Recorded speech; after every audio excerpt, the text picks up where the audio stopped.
de formular preguntas, así que les agradezco que volvamos a hacer silencio y escuchemos la exposición del doctor. Adelante, doctor.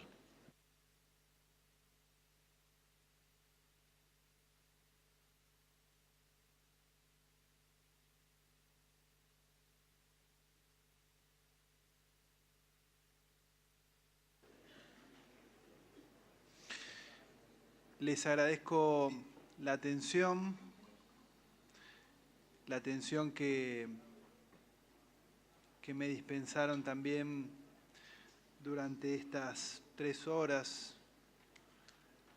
en absoluto silencio.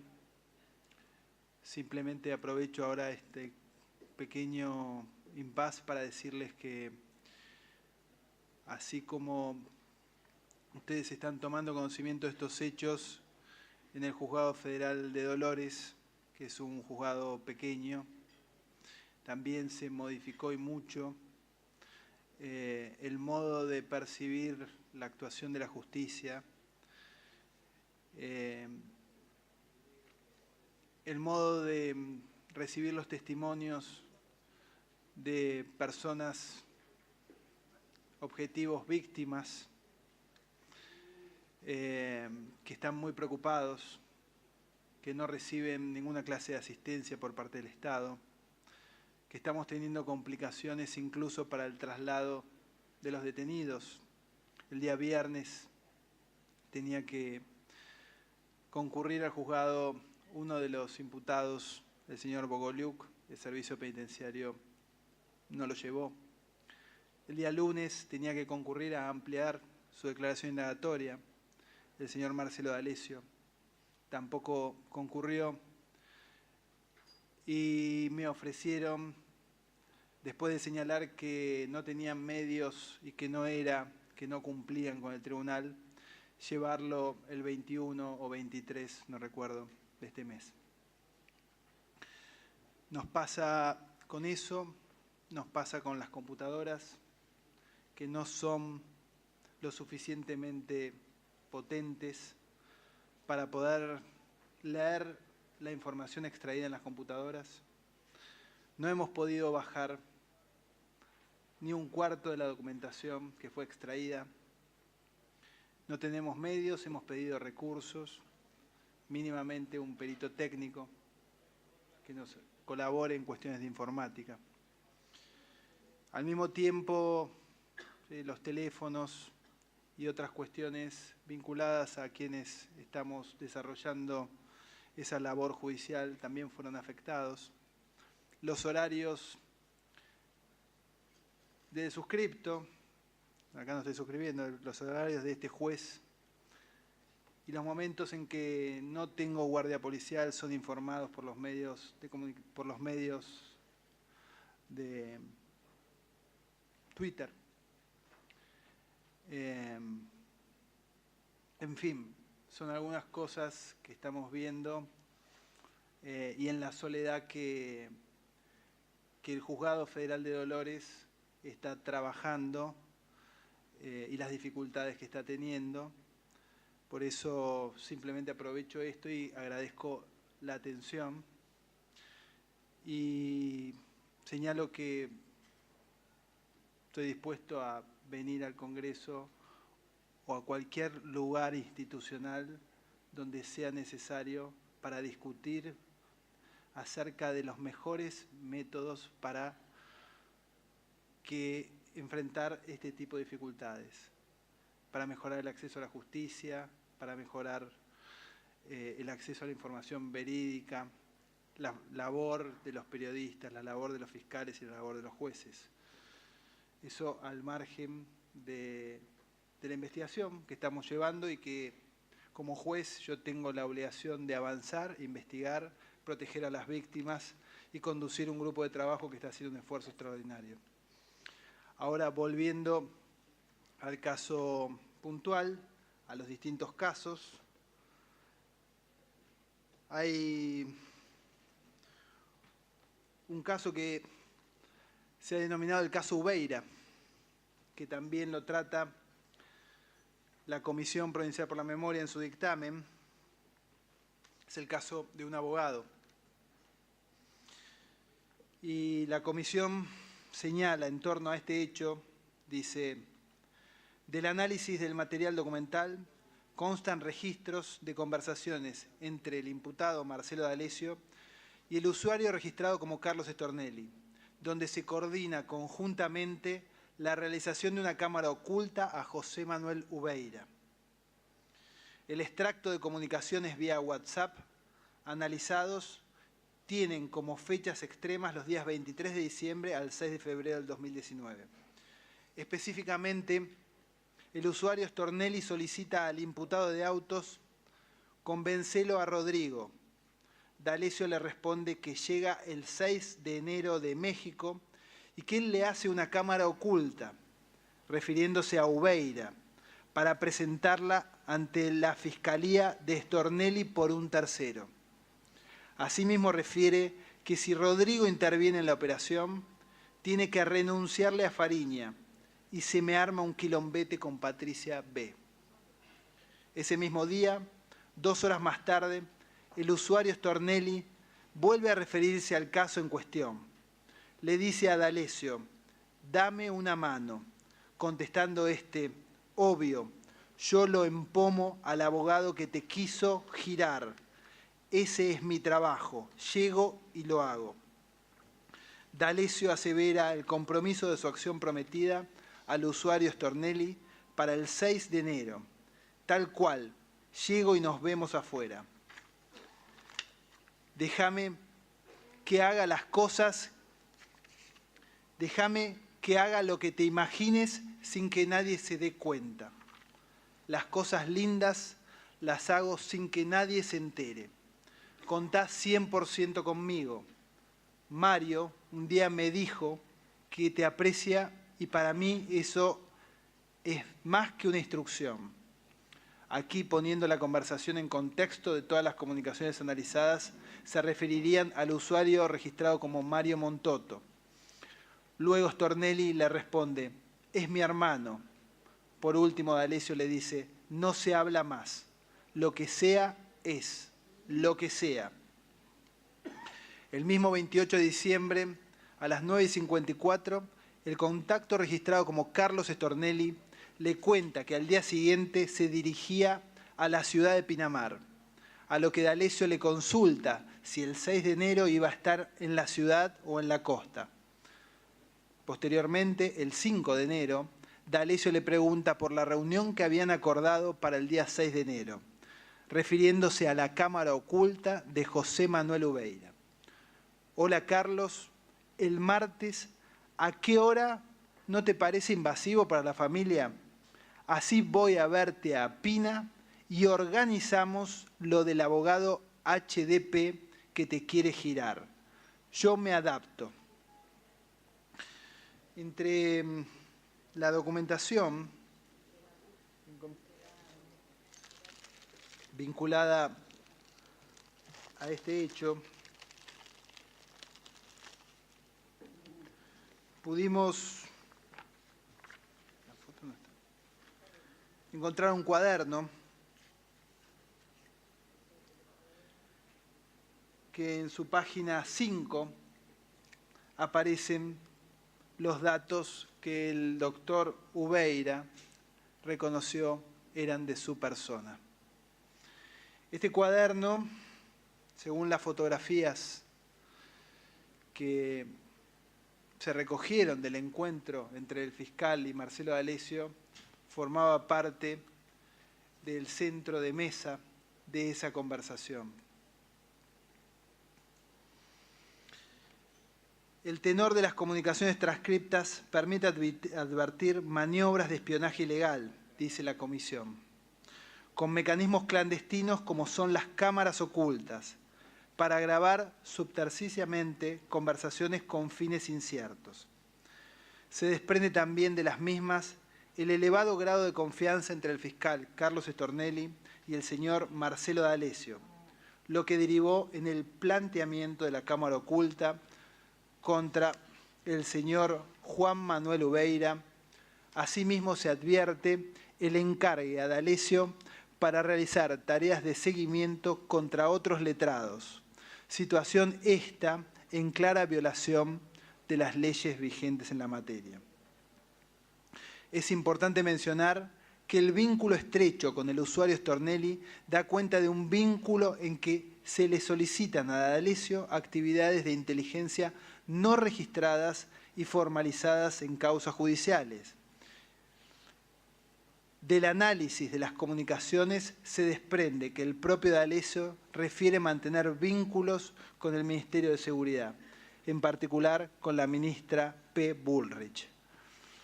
Este vínculo significaría contraprestaciones económicas y la recepción por parte de D'Alessio de indicaciones por parte de la ministra.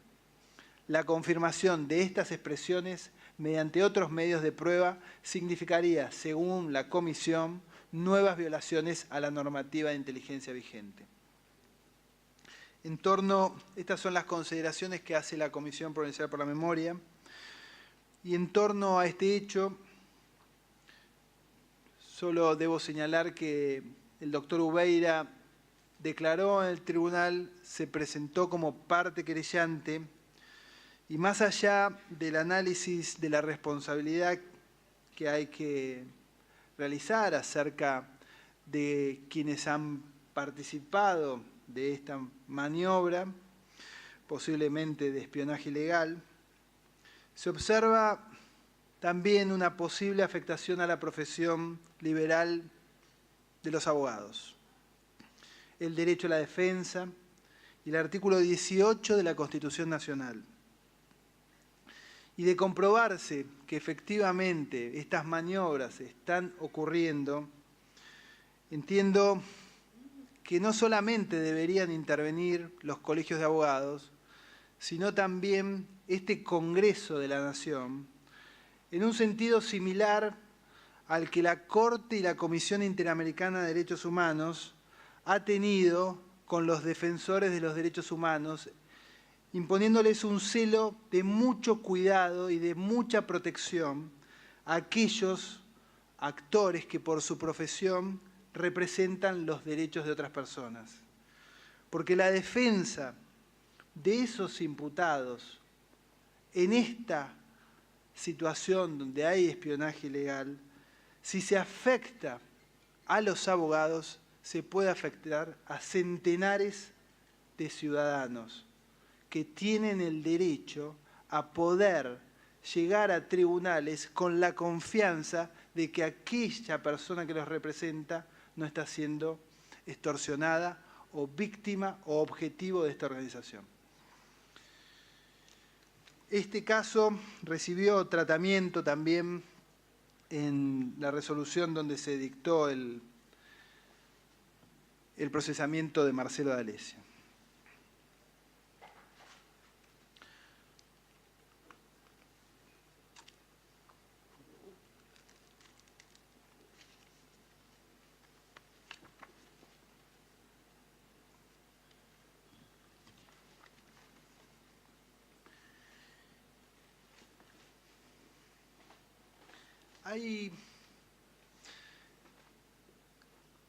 Ahora me voy a referir a la Operación Fantino. En realidad, cuando hablo de Operación Fantino, o Operación Haidt, o Operación Porcaro, son los términos con los cuales se encontraban en la computadora de Marcelo D'Alessio y del modo en que ellos se referían a estos casos. El caso del informe Fantino aparece como una información vinculada fundamentalmente al interés que despertó en esta asociación la reunión que mantuvo un periodista con una legisladora de la oposición. La comisión señala que estos documentos contienen un informe producido por una persona identificada como MD, presuntamente Marcelo D'Alessio, y que es reportada también a RB o a otra persona a determinar. Según la comisión, este informe cuenta con características típicas de un informe de inteligencia. Una de ellas es el lenguaje utilizado para referir a la reunión de información. En segundo lugar, destacamos la dimensión jerárquica que se vislumbra a partir de la elevación de la información a una superioridad. No obstante ello, en base a lo expuesto anteriormente, se advierte la presunta existencia de un mando jerárquico, en la que el imputado D'Alessio se encontraría subordinado. En el documento, el imputado informaría sobre circunstancias políticas internas dentro del programa de animales sueltos, conducido por el señor Alejandro Fantino, por el Canal América, mediante información provista por el señor Daniel Santoro. Se interpreta de su lectura que D'Alessio habría penetrado con objetivos de reunión de información en el grupo de periodistas, explotando informativamente su vínculo con el periodista Daniel Santoro y su rol de panelista invitado en el mencionado programa televisivo. Esto permite vislumbrar, al menos a partir del análisis de este documento, la intencionalidad de reunir información político-ideológica en una clara acción de inteligencia mediante infiltración. Es dable destacar que D'Alessio adjuntó al mencionado informe fotos con el periodista Santoro y capturas de pantallas celular. En este caso, nuevamente, la Comisión de Libertad de Expresión tiene que empezar a analizar cómo proteger a los periodistas. Porque no es posible que se hagan informes acerca de su ideología, acerca de sus reuniones, acerca de sus relaciones, y que esos informes sean reservados, reportados y luego reservados a una superioridad. Algunos de estos periodistas declararon, pero no debería existir en la Argentina ningún registro de la ideología política de los periodistas.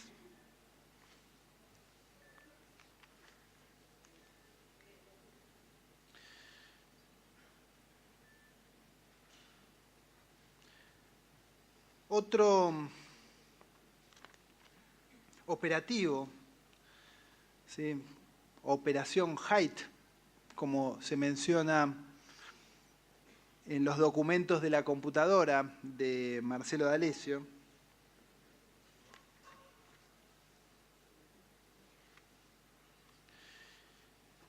acá lo que se observa, antes de mencionar la descripción que hace la comisión, que en principio parecería ser una operación de contrainteligencia. Según la información que aparece en la documentación, el título es Operación Haidt y los objetivos del informe es describir los objetivos a impactar a partir de los dichos de Natacha Haidt, número de documento, fecha de nacimiento, en el programa de ML. Se entiende que es el programa de Mirta Legrand. Identificar a los operadores, información de los partícipes necesarios de la operación mediática, descripción de toda la documentación respaldatoria correlacionada en el presente informe preliminar. Luego menciona los objetivos a impactar y menciona varios objetivos, dos objetivos. El segundo de estos objetivos es lograr mostrar acumulación de material fílmico de carácter íntimo y o incriminatorio a fin de interrumpir acciones judiciales tendientes a llevar adelante una extradición de México a Argentina. Luego se identifica al operador y también, de esto hace mención la comisión, aparecen intercambios de WhatsApps, no el contenido, sino a principio serían los bytes que cada teléfono se comunicó y se contactó con otro teléfono. Desconocemos si esa información que aparece ahí es verdadera o no es verdadera, y la comisión dice que si llega a ser verdadera es porque tiene información de organismos de inteligencia con alta capacidad.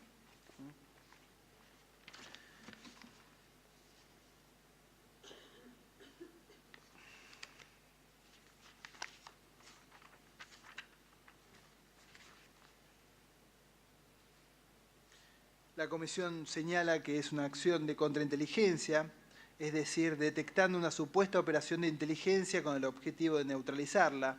De todos modos, si bien esta es una función que establece la ley de inteligencia, solamente pueden llevar adelante estas acciones de contrainteligencia la AFI y los organismos estatales, nunca una organización paraestatal.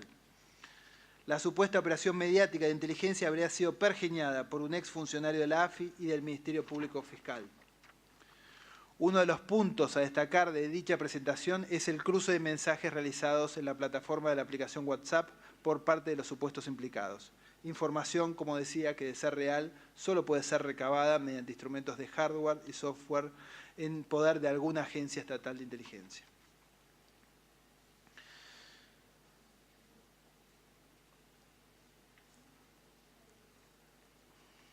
Operación Porcaro.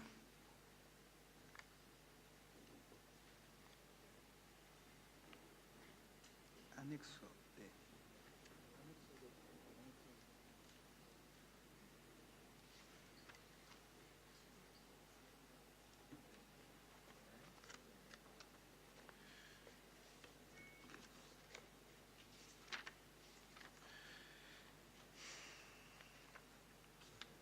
Página B.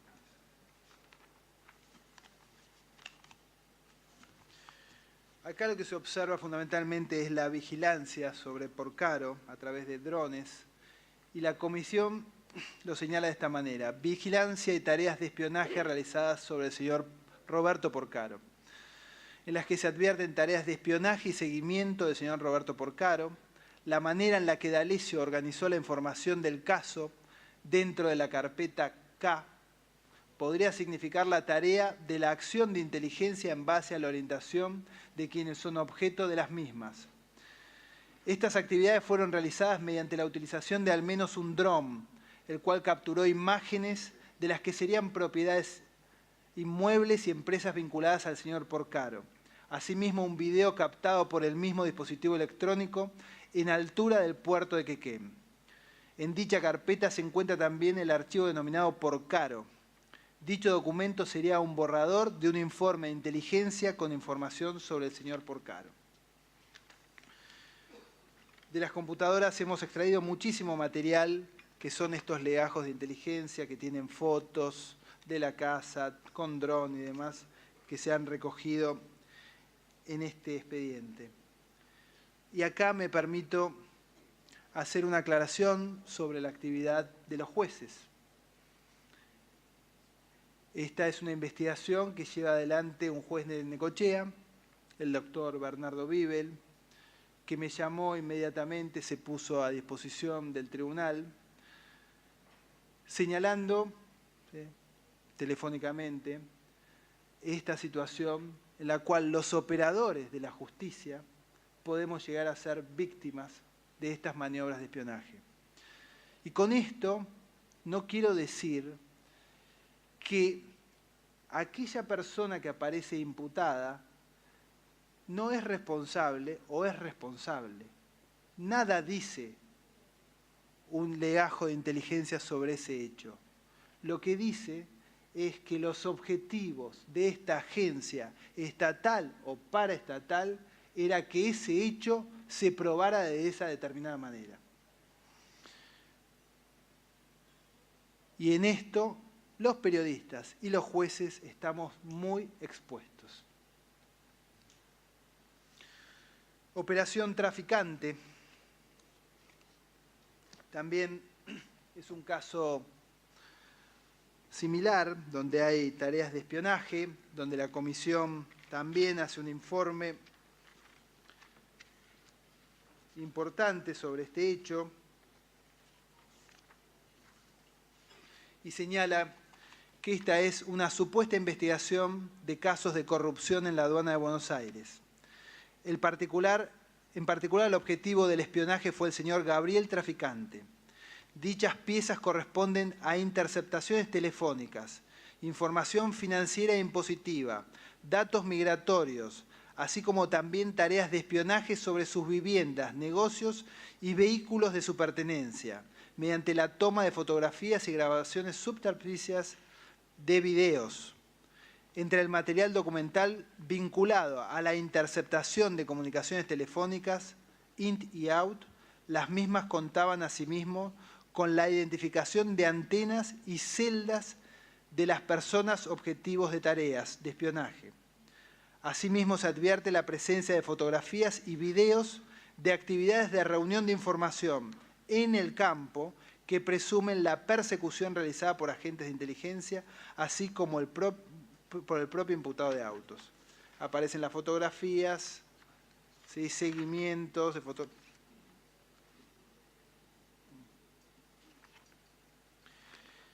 Y entre lo que destaca la comisión es algo que ya vimos, que es la aparición de un informe sumamente llamativo, dado que posee membrete de la Embajada de los Estados Unidos de la República de Argentina. Y hago la misma aclaración, desconocemos si ese escudo es o no original de la Embajada. En relación a este hecho, la semana pasada, el día 6 de marzo, otro juez federal dictó el procesamiento de Marcelo D'Alessio por el delito de extorsión en perjuicio del señor traficante.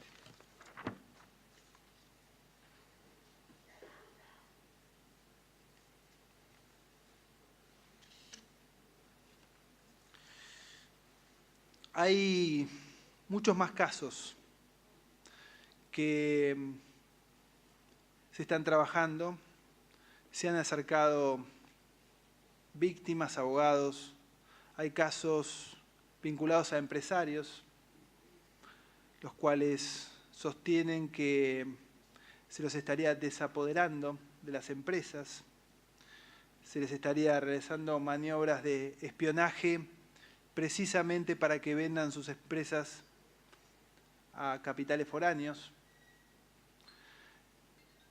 Y hay otras investigaciones y otros casos que estamos analizando que todavía no hemos podido sistematizar, no hemos podido compaginar, pero que están siendo analizados en un contexto donde, insisto, solamente pudimos acceder a algunos mensajes de texto, no a todos.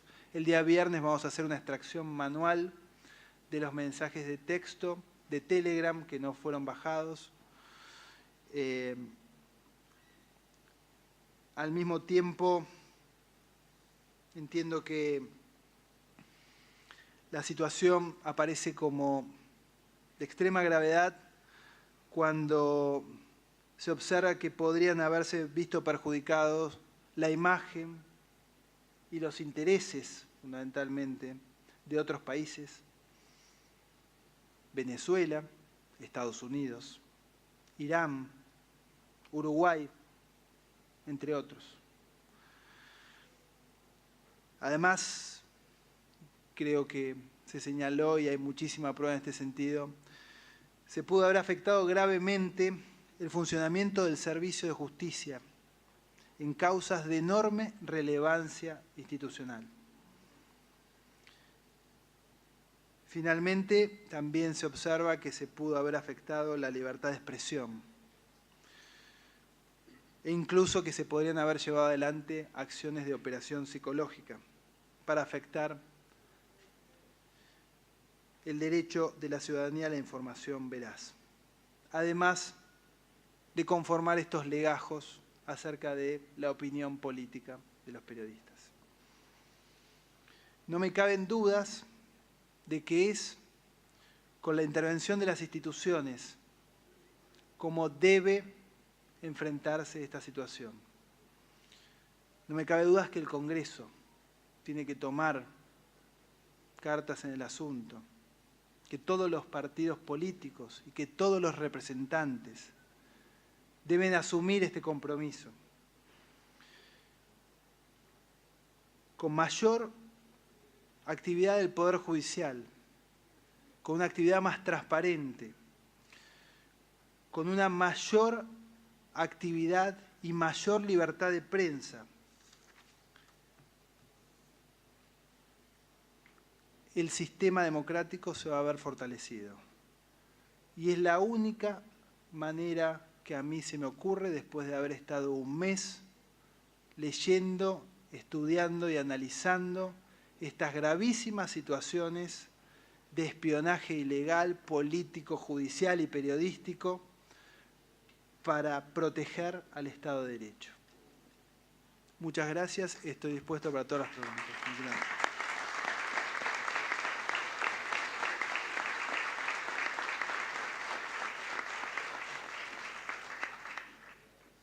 Bueno, señores diputados, seguramente todos nosotros agradecemos profundamente al doctor Ramos Padilla.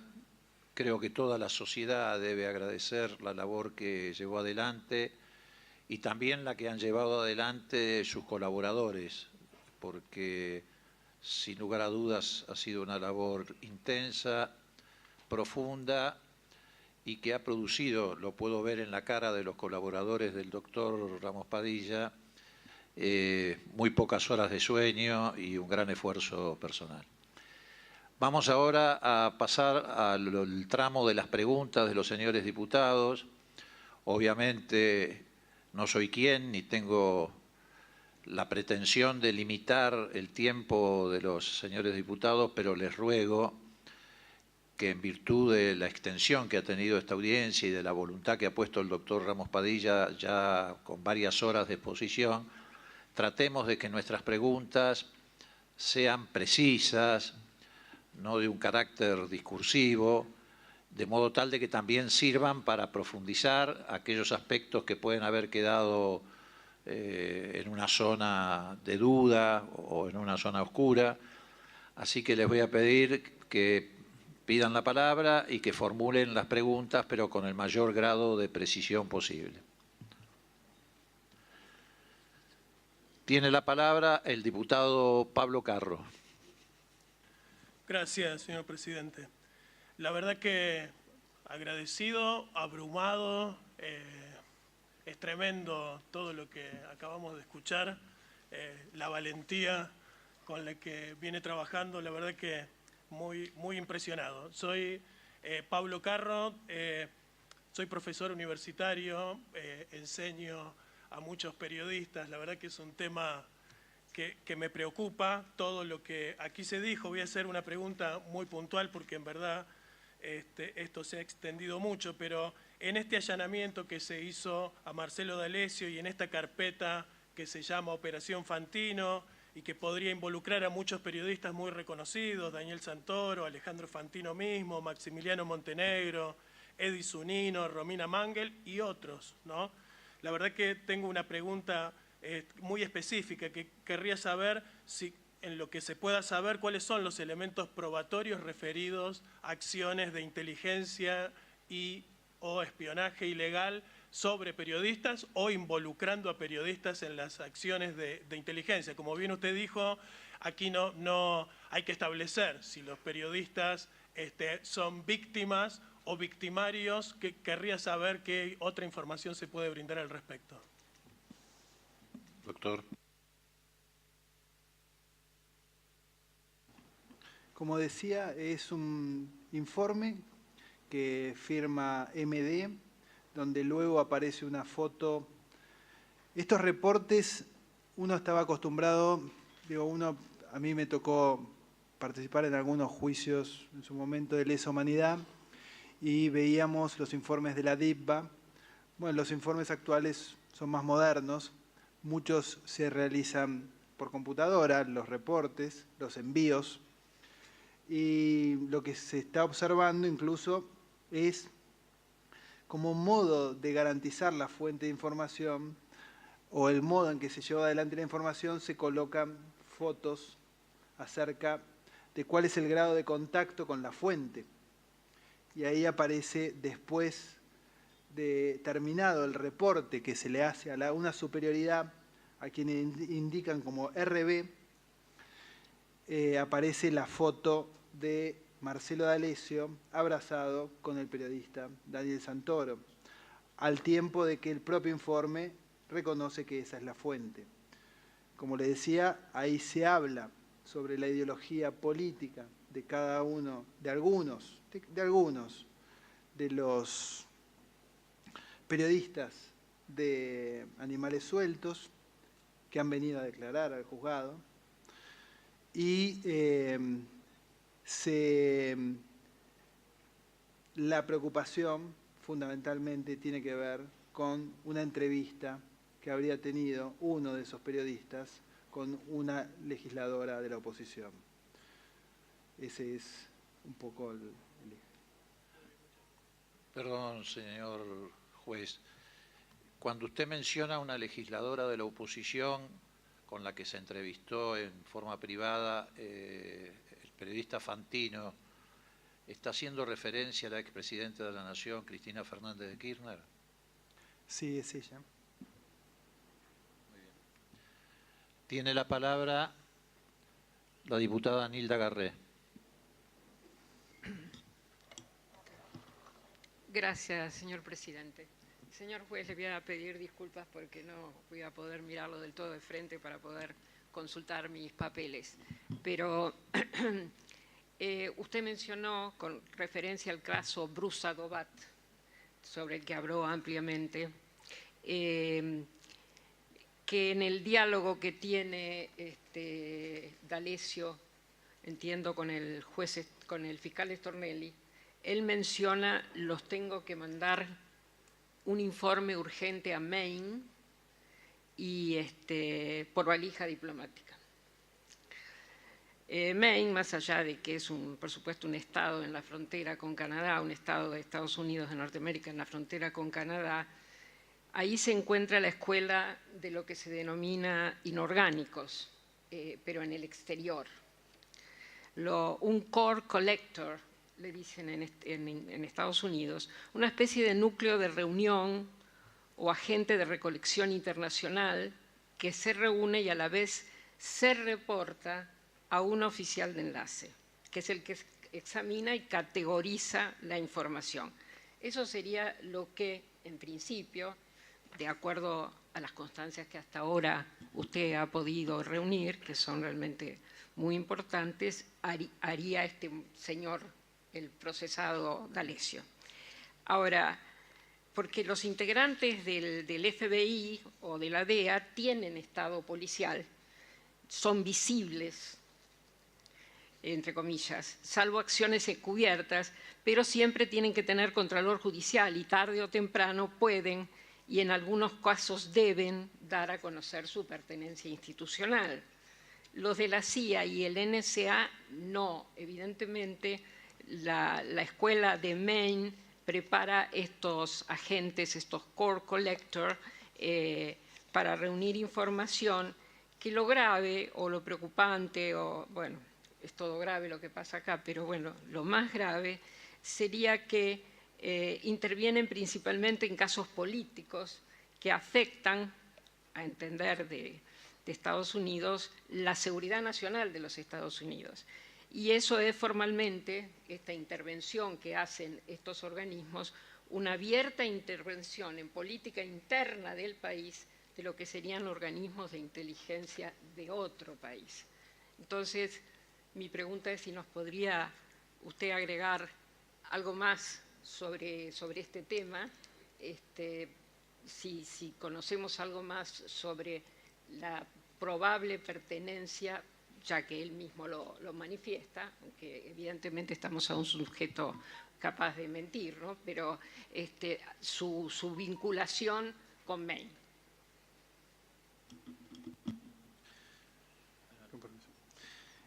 Son varias las ocasiones donde él hace referencia a Maine.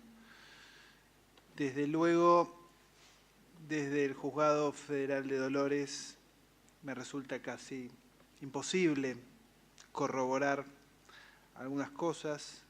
De hecho, por intermedio del Ministerio de Relaciones Exteriores, desde el primer día, le consulté a la Embajada de Estados Unidos, me informe si el señor Marcelo D'Alessio era una persona vinculada a la Embajada o a alguno de los servicios de inteligencia norteamericanos. No recibí respuesta. Hubo alguna manifestación dada sobre los medios públicos, creo que al diario Clarín y a Infobae, donde se señala que fuentes reservadas de la embajada habrían dicho que no pertenecía a la embajada ni a ninguna fuente, ni a alguna agencia de inteligencia. No es una información oficial la que tenemos sobre ese punto. Sí hay información, ¿sí?, de las transcripciones y de los propios recortes periodísticos que se mandan entre los distintos actores de alguna operación, donde se vincula las acciones de esta organización, que debo llamarla paraestatal desde el momento en que nadie la reconoce, contraria claramente a la ley argentina, porque el espionaje no se puede formar una organización para realizar espionaje. Decía que esta organización, me perdí, espérenme un segundito que le contesto ya después de tantas horas. Esta organización, cuando lleva adelante lo que ellos denominan Operación Bruce Adobat, va en sintonía, según lo que ellos dicen también, con una decisión del gobierno norteamericano de congelar los fondos de PDVSA. A nivel internacional, precisamente para dejarle sin fondos a Venezuela. Son consideraciones que exceden mucho, ¿sí?, los análisis que puedo realizar yo. Simplemente puedo decir lo que aparece de las propias comunicaciones entre ellos, al punto tal que en un momento no creo que haya una relación de subordinación por parte de D'Alessio con los agentes judiciales con los que estaba interviniendo del Ministerio Público, porque en relación a esta operación, él se la comunica a un fiscal y le dice: yo tengo que llevarla por valija diplomática, a vos te puede servir para el ámbito local. El tema PDVSA, hay mucha información, hay cuadernos que nosotros tenemos que analizar. Se analizó toda la historia de la empresa y al mismo tiempo hay otros actores que pertenecerían al Frente Amplio Uruguayo que se habrían visto afectados por estas maniobras de espionaje, o al menos aparecen mencionados en las maniobras de espionaje. Gracias. Tiene la palabra la diputada Gabriela Cerruti. Quiero aclarar si hay algunos diputados que todavía no se han inscrito en la lista de oradores, que lo hagan, así ya le vamos dando una forma definitiva. Tiene la palabra la diputada Cerruti. Gracias, presidente. Gracias, doctor Padilla.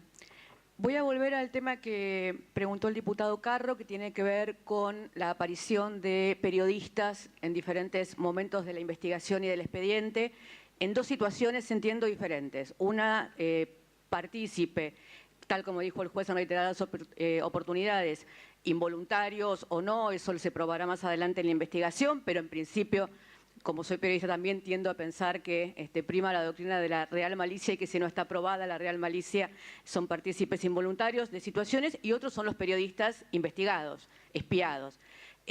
A mí me resulta de mucha más gravedad tal vez este segundo punto que el primero. Entonces quería volver a dos momentos de las notas que usted envió acá a este Congreso, donde cuando menciona la causa Fantino, menciona, por ejemplo, la causa Fantino y menciona en otra oportunidad la causa Fantino y etcétera. Mi pregunta tiene dos planos. Uno, acaba de sacar un comunicado de la Sociedad Interamericana de Prensa, un curioso comunicado, en el cual respalda y pide explicaciones por la situación de 4 o 5 periodistas que son, le paso a leer, los periodistas, ¿dónde estamos? Acá arriba. Daniel Santoro, Rodrigo Alegre, Eduardo Feynman y Rolando Graña. Como no menciona ni a Romina Mangel ni a Alejandro Fantino, me imagino que la Sociedad Interamericana de Prensa no está defendiendo a los periodistas espiados, sino que está defendiendo a los periodistas que podrían haber sido voluntaria o involuntariamente parte de alguna maniobra. Mi pregunta es si estos otros periodistas que hoy aquí no se han mencionado, como Eduardo Feynman y Rolando Graña, en qué situación aparecen mencionados y en el caso de Fantino y Mangel, cuando se habla de la búsqueda de la identificación ideológica de periodistas, si solo aparecen estos periodistas o si usted está en condiciones de decirnos si hay un sistema de espionaje más amplio sobre los periodistas en la Argentina, si solo aparecen involucrados porque Fantino se había reunido con una ex legisladora o si hay otros casos de periodistas investigados y espiados de manera ilegal en este momento en la Argentina.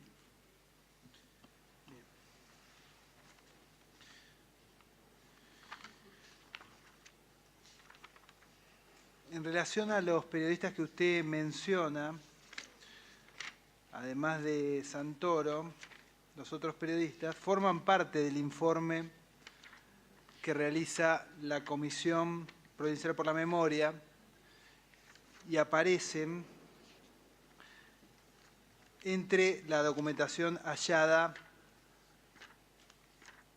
en la casa de Marcelo D'Alessio. Rodrigo Alegre, Eduardo Feynman, todos ellos que habrían entrevistado al señor Bruce Adobat.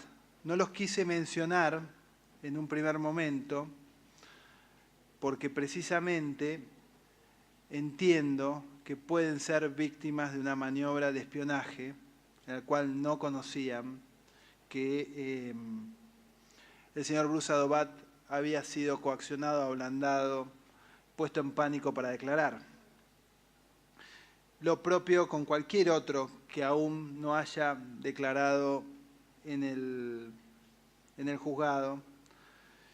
Y acerca de si hay imputaciones o no hay imputaciones, lo cierto es que aparecen no solamente en el ámbito del periodismo, sino incluso aquellos que hacen investigaciones de campo, aparecen muchos más partícipes que debemos seguir avanzando en la investigación, pero creo que es una investigación que más que encarcelar personas, lo que tiene que traer es claridad.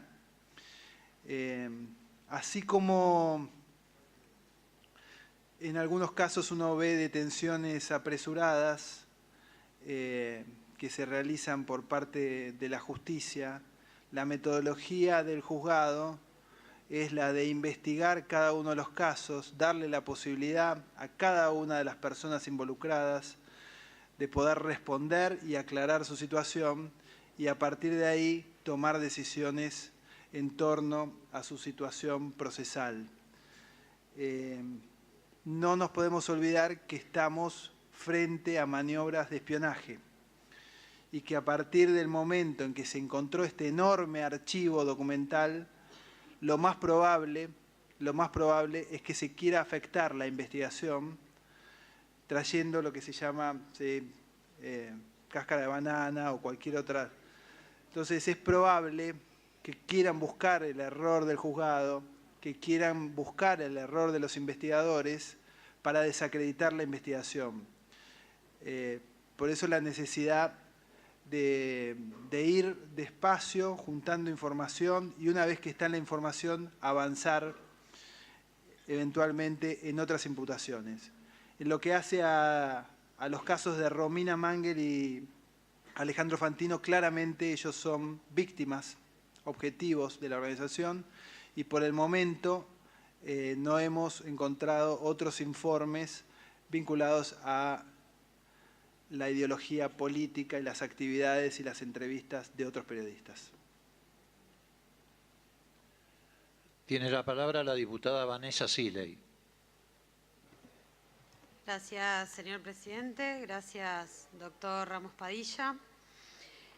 La pregunta que desearía formularle tiene que ver con que usted, a lo largo de las pruebas recabadas en la causa y también a través del informe de la Comisión por la Memoria, menciona que hay varios elementos, diversos elementos que se han encontrado, tanto sea en el allanamiento como en otros procedimientos dentro de la investigación, que tendrían que ver con países, otros países o con elementos de organismos extranjeros.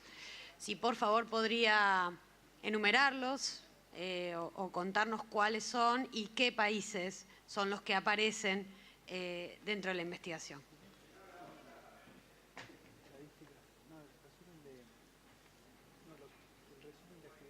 Un segundo, por favor. Resumen de actividades de él.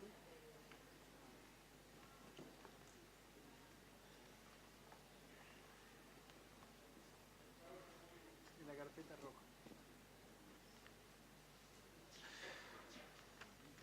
Bueno, creo que lo que hace al caso PDVSA no hace falta que aclare que se trata de una empresa venezolana, que lo que les interesaba también era la actuación de directores uruguayos. En lo que hace a terrorismo o la síntesis de investigaciones actuales, vimos y conversamos a lo largo de esta tarde lo que le interesaba acerca de la detección de una delegación comercial iraní clandestina con asiento en Montevideo. En el informe de la Comisión también hablan acerca de reuniones y de actividades que realizaría esta delegación comercial iraní en la Argentina y los problemas que le podría traer a la Argentina si comerciaban con esa delegación y el Fondo Monetario Internacional, según señala la Comisión Provincial por la Memoria. Entonces, ahí está Uruguay, está Venezuela, Irán. También cuando hace un análisis de las operaciones que realizan en torno a lo que él denomina la mafia de la aduana, dice que analizan los casos de reexportación de efedrina desde India hacia México o la vinculación de contrabando dentro del Brasil. Y finalmente están los documentos que se le adjudican a la Embajada de Estados Unidos, al Ministerio de Defensa israelí y el propio modo en que era conocido por muchas autoridades públicas como un agente de la DEA, y así era presentado dentro de muchos ámbitos. De no ser cierto, también eso afecta y mucho a los Estados Unidos. Creo haberle respondido su pregunta. Tiene la palabra el diputado Adrián Grana.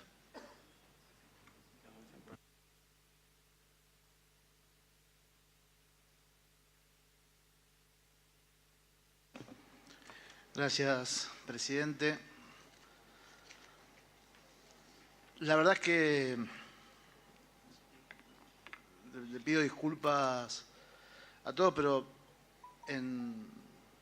todo el relato de las pruebas recabadas a lo largo de la investigación, la verdad que genera escalofríos y sinceramente estoy impactado, así que cualquier furcio le pido disculpas, pero creo que la sensación general que hemos compartido, sobre todo en este cuarto intermedio, es que creíamos que no íbamos a escuchar nunca más en Argentina hablar de esto después de la historia reciente que ha vivido con lo que fue la interrupción democrática en el 76, únicamente comparable con eso. Así que la verdad que pido disculpas de antemano por... Y en ese sentido, algunas cosas que nos preocupan, que me preocupan. Usted dijo que no llamado a dar testimonio el imputado D'Alessio, el Servicio Penitenciario Federal no pudo trasladarlo. Esto he escuchado que fue por falta de combustible que no podían trasladarlo. Primero, si es cierto, sabiendo que hay antecedentes de testigos que han sido llevados en aviones privados, para otras causas, que no haya nafta para trasladarse hasta Dolores, resulta inverosímil. Y si esto es habitual en alguna otra causa que usted haya llevado adelante. En